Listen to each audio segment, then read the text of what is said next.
هل أنت بطة؟ نهاركم سعيد.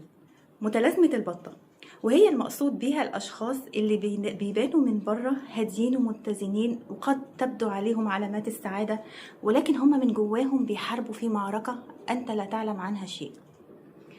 بيكونوا بالظبط عاملين زي البطة اللي شكلها من فوق سطح المية هادي ومتزن، ولكن من تحت المية رجليها بتتحرك بشكل هستيري، ما بتتوقفش عن الحركة، لأن هي عارفة لو وقفت رجليها عن الحركة ممكن تغرق وتموت.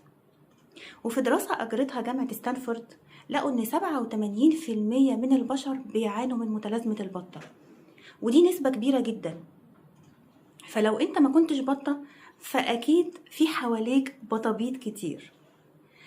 لو في حياتك شخص من بره شكله هادي ومتزن، ولكن فجأة بدأت تظهر عليه أعراض أو أمراض زي تساقط الشعر، صداع مزمن، آلام في العظام، الرقبة، الأكتاف، الظهر،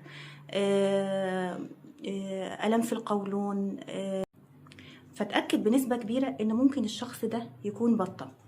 بالراحة عليه وما تتغشش في الوش الهادي المتزن اللي هو مصدره.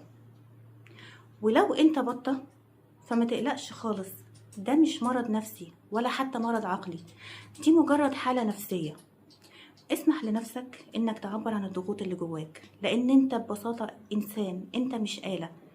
وتعبيرك عن الضغط او الضعف اللي جواك مش هيقلل من نظرة الناس ليك ابدا. انا منى البكري، دكتوراه في الصحة النفسية، لايف كوتش معتمد من جامعة عين شمس، اخصائي علم نفس ايجابي. شكرا لكم.